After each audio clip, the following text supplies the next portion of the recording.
사랑합니다. 월드컵을 하긴 한 모양이네요. 오늘 오시던 분들도 많이 빠지셨네요. 이 월드컵이라고 하는 행사를 통해서 우리나라의 국위가 선양이 되면 좋겠습니다. 또 다치는 큰 일들이 없으면 좋겠습니다.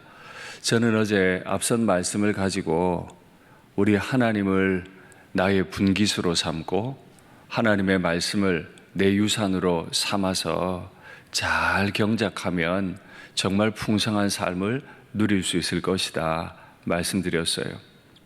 그리고 내 자녀들의 물려준 정말 중요한 유산 역시도 하나님과 하나님의 말씀을 대하는 나의 태도일 겁니다. 내가 내 어머니의 눈물의 기도를 보고 내가 내 어머니가 하나님을 섬기는 걸 보고 따라 하나님을 섬기듯 나도 내 자녀들에게 귀한 유산을 남겨주는 믿음의 부모가 되면 좋겠습니다. 시인은 여전히 고난 가운데 있습니다. 그 고난 가운데서 어떻게 하면 수치를 당하지 않을 수 있을까요? 고난이 내게 임하면 그 고난을 벗어나기 위해 수치스러운 생각들, 말들, 행동들을 하게 마련인데 어떻게 하면 내가 수치를 당하지 않을 수 있을까요? 하나님 아버지가 어떤 분이신지 신앙 고백을 분명히 하면 됩니다. 주의 손이 나를 만드시고 세우셨사오니 내가 깨달아 주의 계명들을 알게 하소서. 시인은 분명히 고백해요. 나는 지금 고난 가운데 있지만 나를 만들고 세우신 분은 주님이시고 주님의 손이다. 그리스도인은 두 번 만들어지죠. 먼저는 어머니의 모태에서 내 생명이 만들어집니다. 또 한 번은 주님께서 내게 오셔서 나를 성전 삼으시고 나를 거듭 태어나게 하시는 날이 있습니다. 그렇게 나를 두 번이나 만들어주신 그 주의 손이 나를 세워가실 것을 믿습니다. 아무리 고난이 심해도 숨이 막히고 어려워도 절망이 될 수밖에 없어도 나를 두 번 만드신 분이 나를 세우실 것이기 때문에 내가 바라는 거 한 가지, 내가 깨달아 주의 계명들을 알게 하소서. 나를 두 번 만드시고 나를 세우셨으니 나는 이제 한 가지 소원이 있습니다. 주님을 더 알기 원합니다. 나를 세우셨으니 내게 주신 계명들을 알아서 그 계명으로만 걷기 원합니다 하는 이 고백이 우리에게도 있으면 좋겠습니다.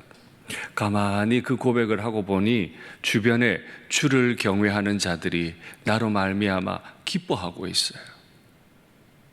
주님을 경외하는 사람들이 내가 뭐가 있다고 여전히 고난 가운데 있는데 날 보고 왜 기뻐할까요? 내가 주의 말씀들을 바라기 때문입니다.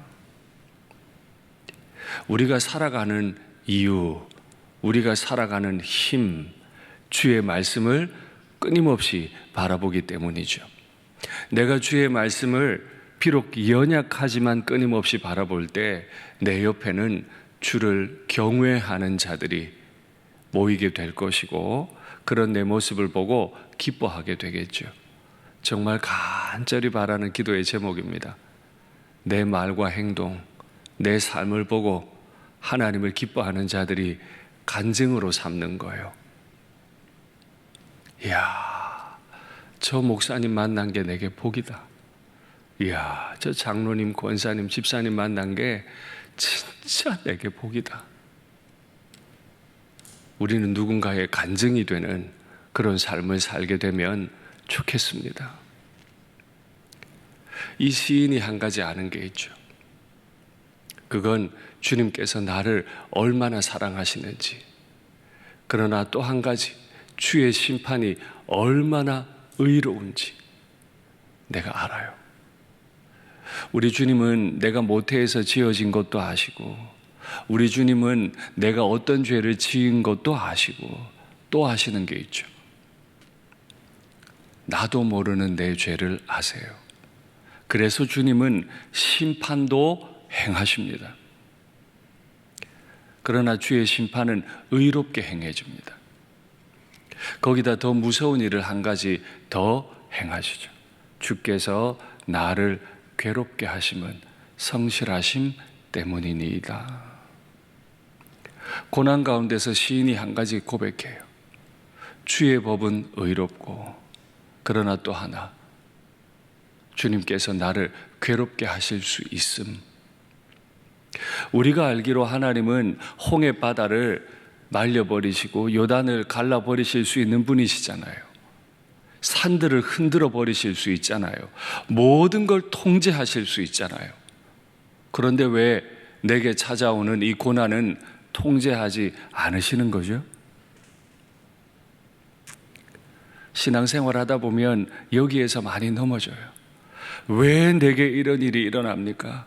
왜 내 가정에 이런 일이 일어납니까? 자꾸 믿음의 담력을 잃어가게 됩니다. 그러나 그렇지 않아요. 주님께서 분명히 행하실 때는 의로운 심판을 행하십니다. 주님께서 나를 괴롭게 하실 때는 망하게 하시려고가 아니라 나를 향한 성실하심, 한결같으심, 변함 없으심이 나를 따르고 있기 때문인 줄 믿습니다.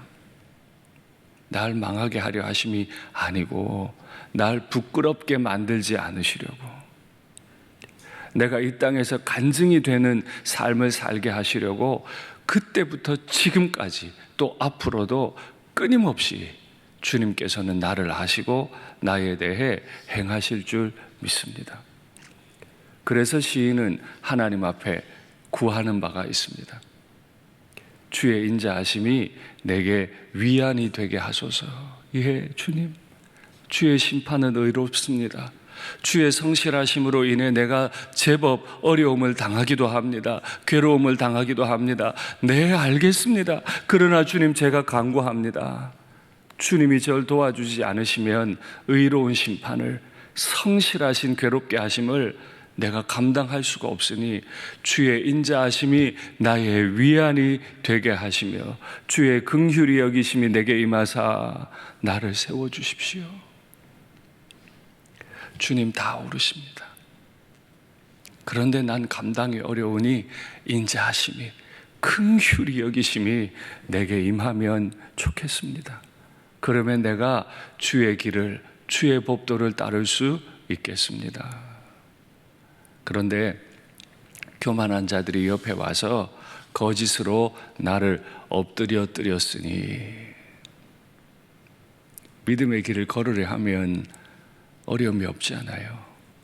환경의 어려움도 있을 것이고 내 내면의 어려움도 있지만 교만한 자들이 거짓으로 나를 엎드렸으니 자꾸 내게 와서 날 넘어뜨리려 해요.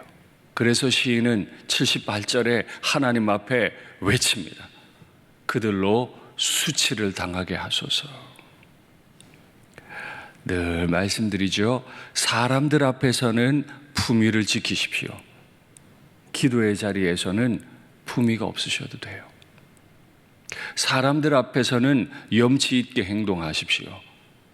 그러나 하나님 앞에서는 염치 없으셔도 돼요.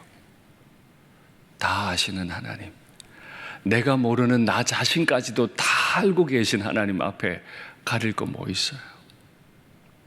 거짓으로 나를 넘어뜨리려 하는 교만한 자들은 수치를 당하게 하십시오. 대신 그때 나는 작은 소리로 주의 법도들을 읊조리리이다. 대를 이루는 말씀이 있어요. 80절이 그 대를 이루는데, 내 마음이 주의 율례들에 완전하게 하사. 교만한 자들의 대꾸를 이루고 있죠. 교만한 자들은 늘 거짓을 일삼아요. 그래서 성도들을 넘어지게 하려고 해요. 그러나 내 마음은 주의 율례들에 완전하게 하사 나로 수치를 당하지 아니하게 하소서. 교만하여 거짓으로 나를 넘어뜨리는 자들은 수치를 당하게 하라고 하면서 나는 수치를 당하지 않게 하소서라고 말하는 건 너무 이기적인 거 아닙니까? 이 시인의 간구가 이기적이지 않을 수 있는 이유는 그가 왜 이것을 구하는지 보면 알아요. 결과를 보면 알아요. 왜 나는 수치를 당하지 않을 수 있죠? 내가 내 마음이 주의 율례들에 완전하게 행하기 원하기 때문에, 내가 안전할 수 있는 이유, 내가 수치를 당하지 않을 수 있는 이유, 율례들에 대한 내 마음이 완전해요. 흐트러짐이 없어요. 이 율례에 내가 죽고 산다는 걸 내가 알아요. 그래서 율례들을 내 마음에 심고 내 유산, 내 분깃으로 삼고 살 것이기 때문에 당연히 의로우신 심판, 성실하신 하나님은 그 사람을 수치를 당하지 않게 하실 줄 믿습니다. 한 가지 이유가 더 있어요. 수치를 당하게 하소서와 수치를 당하지 아니하게 하소서 사이에 주를 경외하는 자들이 내게 돌아오게 하소서. 이게 79절. 74절에서 주를 경외하는 자들이 나를 보고 기뻐합니다. 내가 주를 경외하는 자들의 간증이 되었습니다. 79절. 주를 경외하는 자들이 내게 계속 오면 좋겠습니다. 말씀을 맺겠습니다. 고난이 많은 인생 가운데 수치를 당하지 않기 위해서는 첫째, 내 마음이 율례들에 대해 완전할 것. 둘째, 주를 경외하는 자들과 힘을 모아 공동체를 이루어서 함께 주님을 섬길 것. 이 두 가지 복이 내 인생과 내 자녀들의 인생에 넘치기를 간절히 바랍니다.